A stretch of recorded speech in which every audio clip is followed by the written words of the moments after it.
60-ലേറെ പേർ പീഡിപ്പിച്ചെന്ന പെൺകുട്ടിയുടെ വെളിപ്പെടുത്തലിൽ 13 പേർ കൂടി കസ്റ്റഡിയിലാകുമ്പോൾ ഉയരുന്നത് ശബരിമലയിലെ സുരക്ഷയുമായി ബന്ധപ്പെട്ട ചോദ്യങ്ങളും.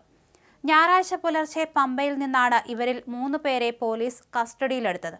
ശബരിമല തീർത്ഥാടന കാലത്തോടനുബന്ധിച്ച് പമ്പയിൽ താൽക്കാലിക ജോലിയിൽ ഏർപ്പെട്ടിരുന്നവരാണ് ഇവർ. ഇവരുടെ കൂടുതൽ വിവരങ്ങൾ പോലീസ് പുറത്തുവിട്ടിട്ടില്ല. കഴിഞ്ഞ ദിവസം കഞ്ചാവ് കേസിലെ പ്രതിയെയും ശബരിമലയിൽ നിന്ന് അറസ്റ്റ് ചെയ്തിരുന്നു. എങ്ങനെയാണ് ക്രിമിനലുകൾക്ക് ശബരിമലയിൽ ജോലി ചെയ്യാൻ കഴിയുന്നതെന്ന ചോദ്യമാണ് സജീവമാകുന്നത്. പോലീസ് വെരിഫിക്കേഷൻ അടക്കം നടത്തി വേണം ജോലി ചെയ്യാൻ. പെൺകുട്ടിയെ പീഡിപ്പിച്ച പലരും മുമ്പും ക്രിമിനൽ കേസുകളിൽ പെട്ടവരാണ്. പമ്പയിൽ നിന്നും പിടികൂടിയവർക്ക് ഇത്തരം പശ്ചാത്തലമുണ്ടോ എന്ന് വ്യക്തമല്ല. അങ്ങനെ വന്നാൽ പമ്പയിലും ശബരിമലയിലുമെല്ലാം ജോലി ചെയ്യുന്നവരുടെ പശ്ചാത്തലം ചർച്ചകളിലെത്തും. പെൺകുട്ടിയെ പീഡിപ്പിച്ച സംഭവത്തിൽ ഇതുവരെ 20 പേരെയാണ് പോലീസ് അറസ്റ്റ് ചെയ്തിരിക്കുന്നത്. 2 +2 വിദ്യാർത്ഥികളും അടുത്തിടെ വിവാഹം കഴിഞ്ഞ ആളും ഇതിൽ ഉൾപ്പെടും. അതിനിടെ അന്വേഷണത്തിന് DIG അജിത ബീഗത്തിന്റെ നേതൃത്വത്തിൽ പ്രത്യേക സംഘത്തെ നിയോഗിച്ചു.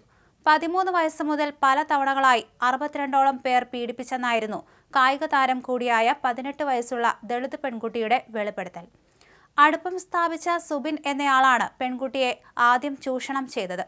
ഇയാൾ പെൺകുട്ടിക്ക് നഗ്നദൃശ്യങ്ങളും അശ്ലീല സന്ദേശങ്ങളും അയച്ചിരുന്നു. പെൺകുട്ടിയുടെ നഗ്നദൃശ്യങ്ങളും പ്രതി കൈക്കലാക്കി. പിന്നാലെ ഈ ദൃശ്യങ്ങൾ സുബിൻ സുഹൃത്തുക്കൾക്ക് അയച്ചു നൽകി. തുടർന്ന് ദൃശ്യങ്ങൾ കിട്ടിയവർ ഇത് പെൺകുട്ടിക്ക് അയച്ചു നൽകി സമ്മർദ്ദത്തിലാക്കി.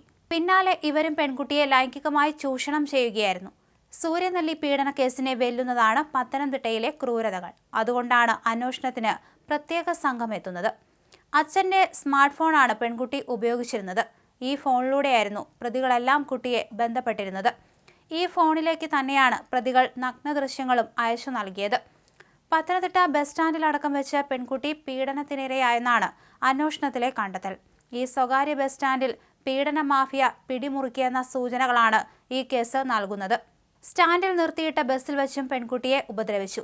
ബസ് സ്റ്റാൻഡിൽ നിന്നാണ് പലരും പെൺകുട്ടിയെ മറ്റു വാഹനങ്ങളിൽ കൂട്ടിക്കൊണ്ടുപോയി ചൂഷണം ചെയ്തതെന്നും അന്വേഷണത്തിൽ കണ്ടെത്തിയിട്ടുണ്ട്.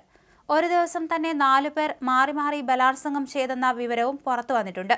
പെൺകുട്ടിയെ കൈമാറിയവർ പണം വാങ്ങിയിരുന്നുവെന്ന് സൂചനകളുണ്ട്. പെൺകുട്ടി ഉപയോഗിച്ചിരുന്ന മൊബൈൽ ഫോൺ പോലീസ് വിശദമായി തന്നെ പരിശോധിച്ചു വരികയാണ്.